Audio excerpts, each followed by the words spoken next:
Hey guys, this is Ryan with Mama on Mission, and I am bringing you a very belated quarter 3 homeschool update today. Um, and if you've seen this shirt before, it's because I'm double filming today. So I'm going to do just a very brief update on how our third quarter of homeschool went because I can barely remember how it went because it's been several weeks. And the reason being is that we spent all of March sick, as I've told you, and someone in my house had something going on at all times. So I don't even remember much about third quarter, but I'll let you know what I do remember. Um, I will let you know that morning time pretty much went kaput the entire third quarter, and so far, most of the fourth quarter. Um, we have kept up our memory work and our Bible, but that's about it. Um, our read alouds were trying, but most of March I didn't have a voice, so it was really hard to read aloud. Um, but a lot of like our Latin and stuff like that, we just have not gotten to, and I think we're just gonna have to do kind of some of that stuff in the summer. Um, that's the good thing about morning baskets is that it's not, um, your core subjects that you feel like you kind of need to get done. So we can kind of take it at our own pace. And if we're doing it over the summer, then that's fine because we're going to have all of our core subjects out of the way so we can spend more time on those more fun subjects over the summer. So I'm okay with that. Um, just kind of a brief rundown on what Jude, my second grader, has been doing for language arts. He has not put up such a fight with me. He's never my kid that like puts up much of a fight, but like there's been a lot less whining and complaining about it. And I don't necessarily think it's because he's liking it anymore, but I think he's just kind of realized that it's just one of those subjects that he doesn't really care for, but it has to get done. And I try to make it as fun as possible, but it's, writing and grammar. I mean, not much you can do about that. Um, but I can see that he's really improving in some areas. Just the other day, I asked him to grab. What did I ask him? I asked him to grab um, my baby's cup off of the floor so that I could put it in his diaper bag. And except I said, "Hey Jude, will you grab me his cup off the floor?" And then I heard him like mumbling something. I was like, "What?" And he was like, "You shouldn't have said that sentence like that, Mom." I was like, "Why?" And he was like, because you didn't say what the pronoun was referring to. You needed to tell me, will you please pick up Abel's cup so that I knew whose cup you were talking about. Um, and then later on, you could have used his cup once I knew who you were talking about. And I'm like, okay. But that shows me that he is progressing and understanding some of the stuff that we are learning about. He's also gotten a lot better at writing. Um, he can write longer paragraphs now and doesn't seem to hate it as much. Also, vocab spelling, he's still liking both of those. We just wrapped up our science today, and we loved that, and he loved that. It's one of his favorite subjects, so that went really well for us. Like I said, this is not the end of third quarter like it should have been when I was filming this. So we didn't finish it in third quarter. We finished it at the middle to end of fourth quarter. Um, but we will probably not do much in the way of science over the summer and the rest of this school year, the last few weeks that we have left. Maybe just some nature journaling, and that's about it. And then history, we might have to go into the summer on that one a little bit. For third quarter, we missed it a few times because we had several doctor's appointments, and typically science and history are the first things that kind of get bumped off my list if we're super busy, because they're ones that like we have to sit down and all like pitch in and do it together. I can't just like hand them the stuff and let them do it independently.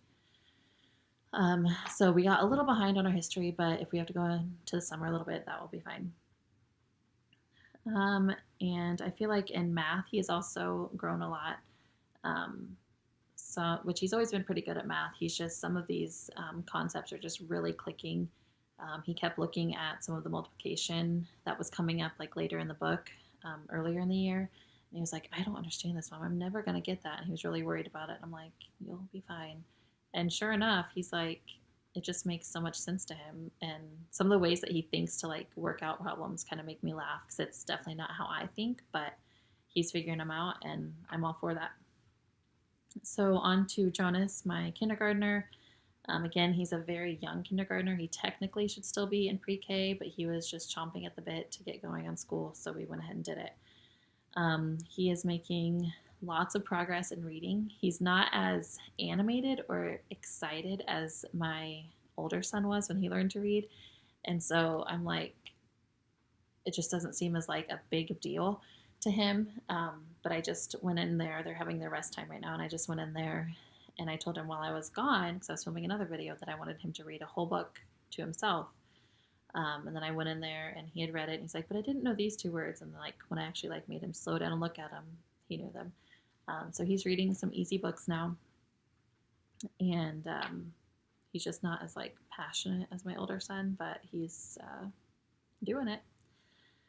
And math, I think I mentioned at our semester update that he was finishing up Saxon, so he went ahead and finished that up in the very beginning of third quarter because he was doing double lessons because he loved it so much and was understanding it, so I just let him double up on it. And so for most of third quarter and then what we've done of fourth quarter, I've just gotten him a couple just Dollar Tree workbooks of stuff that I felt like he needed a little more practice on. Like I said, he's really good at math, but we hadn't done much with time or money, and he wasn't quite understanding those concepts, especially money. So I got just like a regular, I think it was like a Pixar, like kindergartner, first grade workbook that just had addition, subtraction, patterns, that kind of stuff. And he's loving that. And then I got him the only time and money book I could find was Disney Princesses, which he was not happy about me getting, but it was $1. And it was just to get us through the end of the year because Saxon gets more into that stuff next year, so he'll for sure learn it. But I kind of wanted to brush him up on it since he was kind of struggling with it. And so what I do is at the end of his page, he does a page a day out of not both of those, but we kind of alternate back and forth. And if he, does well, I give him a sticker, and he usually covers up the princess's face with it, and it's usually like a dinosaur or a car or something very boyish. So that's the one way I can get him to work on that. And then he's also been doing what he calls his Shapies game for math, which is actually like an offshoot of ABC Mouse. I think you probably have to be paying for ABC Mouse to get it. I'm not positive, but I just know like on our ABC Mouse account, like on the home screen, it like showed a little box that had it in it, and so he asked me if he could get it, and so I checked it out to make sure it wasn't like something I had to buy, and I didn't. But it's just kind of like ABC Mouse, but specifically for math, and there's like shaped characters, and they might be called Shapies, I don't know, but he calls it his Shapies game. And he's really liking that, and he gets to do that like every other day. I'll give him like 15 minutes on the tablet to do that. And then he's also been playing games on the days that he doesn't get tablet time for math. He's been we just kind of make up some math games for him. Like we have one of those giant die, and I'll like write some numbers on the board. I'll write like 25, and then I'll put minus and then a blank and then equals blank, and then whatever he rolls, he has to subtract and then write the answer. And he thinks that is an awesome game.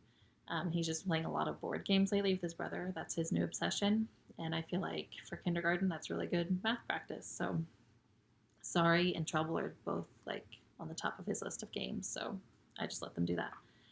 And then the only other thing I have on him is he finished up, I'm not sure if it was technically in third quarter or the very beginning of fourth quarter, he finished up his Handwriting Without Tears curriculum. That it was not a super exciting curriculum because I did not use it to its full potential because I simply didn't have enough time to do everything they asked.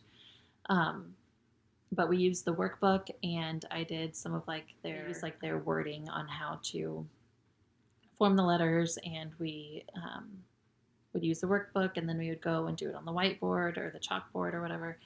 And I won't say like he loved it by any means, but he liked it fine, and it got the job done. His handwriting has improved immensely this year. So now to replace that, I didn't want to just drop writing altogether for the rest of the year. So we alternate back and forth between some whiteboard practice, like I'll write a word on my whiteboard and he needs to write it on his, and we'll do a few words. And then the next day I will write a sentence on his lined paper. He has to trace it with the highlighter and then write it himself underneath. Again, just super easy stuff to make sure that he's staying just practiced on that handwriting since he's so young. And that is it. We, like I said, I don't even remember when third quarter actually ended, but we only have about a month left of school now. So in about a month, I will bring you my end of the year update and let you know how everything finished out. So I thank you for watching, and I'll catch you next time. Bye.